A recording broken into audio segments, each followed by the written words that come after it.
আজকে আপনাদেরকে জানাবো মহানবী সাল্লাল্লাহু আলাইহি ওয়াসাল্লামের কিছু মুজিজা সম্পর্কে। প্রখ্যাত হাদিসটি তিরমিজি শরীফ থেকে নেওয়া হয়েছে।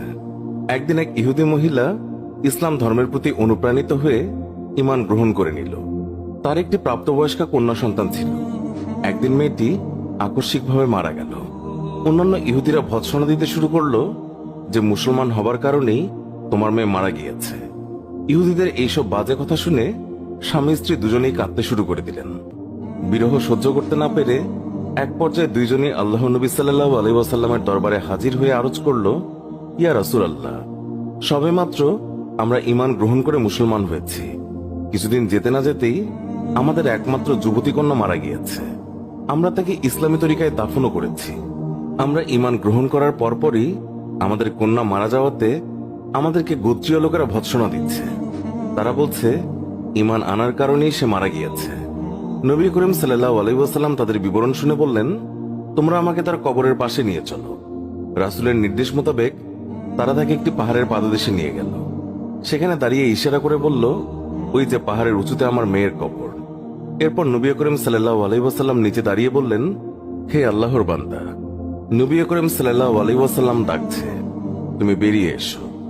নবীজির এই কথা শুনে সাথে সাথে কবর চিরে মেয়েটি বেরিয়ে এলো এবং ছুটে গিয়ে মা বাবার সঙ্গে সাক্ষাৎ করল।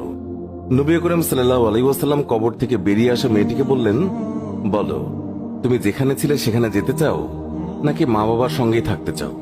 যুবতী মেয়েটি বলল, হে আল্লাহর রাসূল, আপনি আমার জন্য দোয়া করুন যেন আমার মা বাবার অন্তর থেকে আমার মায়া চলে যায়। তারা যেন আমার জন্য কান্নাকাটি না করে। আমি আমার স্থানে চলে যেতে চাই, কারণ আল্লাহ তাআলাকে আমি আমার মা বাবার চেয়ে অধিক ভালো পেয়েছি। হে আল্লাহ, আপনি আমাদের সবার গুনাহ ক্ষমা করে দিন, আমিন। কবর হলো আখিরাতের প্রথম ঘাঁটি। হাদিসে আছে, হযরত উসমান রাদিয়াল্লাহু তাআলা আনহু তিনি যখন কোনো কবরের পাশে দাঁড়াতেন তখন এমন ভাবে কাঁদতেন যে নিজের দাড়ি মুবারক ভিজে যেত। তাই একবার তাকে জিজ্ঞাসা করা হলো, আপনি জান্নাত এবং জাহান্নাম স্মরণ করে এত কাঁদেন কেন? যতটুকু কাঁদেন কবর দেখে, এর কারণ কি? তিনি বললেন, রাসূলুল্লাহ সাল্লাল্লাহু আলাইহি ওয়াসাল্লাম বলেছেন, কবর হচ্ছে আখিরাতের প্রথম ঘাঁটি। এখানে যদি কেউ রক্ষা পেয়ে যায় তাহলে পরবর্তী সব ঘাঁটি তার জন্য সহজ হয়ে যাবে। আর এখানে যদি কেউ রক্ষা না পায় তাহলে পরবর্তী সব ঘাঁটি তার জন্য খুব কঠিন হবে। তিনি আরো বললেন, রাসূলুল্লাহ সাল্লাল্লাহু আলাইহি ওয়াসাল্লাম বলেছেন, মেরাজের রজনীতে আমি যত ভয়াবহ দৃশ্য দেখেছি তার মধ্যে কবরের আযাবই হচ্ছে সবচেয়ে ভয়াবহ। তিরমিজি, হাদিস নাম্বার 2308। কবরের আযাব সম্পর্কে অসংখ্য অগণিত আয়াত এবং হাদিস রয়েছে যা থেকে স্পষ্ট বোঝা যায় কবরের আযাব সত্য। এতে কোনো সন্দেহ নেই। কবরের আযাবের কিছু নিদর্শন মাঝে মধ্যে আল্লাহ পাক দুনিয়াবাসীকে দেখান, যার দ্বারা মানুষের আল্লাহ তাআলার উপর ইয়াকিন এবং বিশ্বাস বেড়ে যায়। যেমন শাইখুল হাদিস আল্লামা জাকারিয়া রাহমাতুল্লাহ আলাইহি ফাজায়েলে আলম কিতাবে একটি ঘটনা উল্লেখ করেছেন, যে এক ব্যক্তি তার এক আত্মীয়কে কবর দিতে যেয়ে টাকার থলি কবরে ভুলে ফেলে আসে। তারপর মনে পড়লে গোপনে কবর খুঁড়ে টাকার থলি আনতে গেল। গিয়ে দেখে কবরের মধ্যে দাও দাও করে আগুন জ্বলছে। এই আগুনই হলো কবরের আযাব। কবরের আযাব সম্পর্কে হাদিসে অনেক ধরনের শাস্তির কথা উল্লেখ আছে। যেমন হাদিসে আছে, কবর হয়তোবা জান্নাতের বাগান সমূহের মধ্যে হতে একটি উল্লেখযোগ্য বাগান, অথবা জান্নাতের গর্ত সমূহের মধ্যে হতে একটি গর্ত। কবরবাসী যদি নেককার হয় তাহলে তার কবর হবে জান্নাতের বাগান, আর যদি বদকার হয় তাহলে তার কবর হবে জাহান্নামের গর্ত। কাশফের অধিকারী এক বুজুর্গ ব্যক্তি এক গ্রামে যান। তাকে দেখে সেখানকার লোক বলল, হযরত, এখানে এমন একটি কলসি আছে, কোনো সময় তার পানি ঠান্ডা হয় না, সব সময় গরম থাকে। এই ব্যাপারটি কি তা আমাদের বোধগম্য নয়। তিনি বললেন, ঠিক আছে, কলসিটি আজ রাতে আমার কাছে রেখে যাও।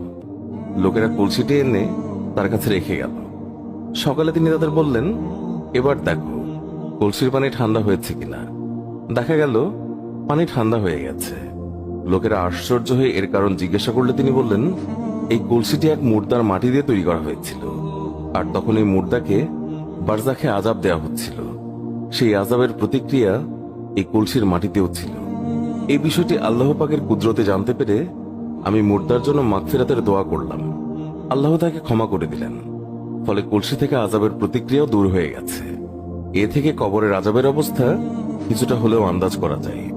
কবরে আযাবের সাপের কথা বর্ণনা দিয়ে একটি হাদিসে বর্ণিত হয়েছে, রাসূলুল্লাহ সাল্লাল্লাহু আলাইহি ওয়াসাল্লাম বলেছেন, পাপীদের শাস্তি দেওয়ার জন্য কবরে এমন এক বিষাক্ত সাপ নিযুক্ত করা হবে, যে সাপের বিষ তো দূরের কথা, যে সে যদি দুনিয়াতে একটি নিঃশ্বাস ত্যাগ করে, হে আল্লাহ, আপনি আমাদের এই কবরের আযাব থেকে মুক্ত করে দিন। আমিন।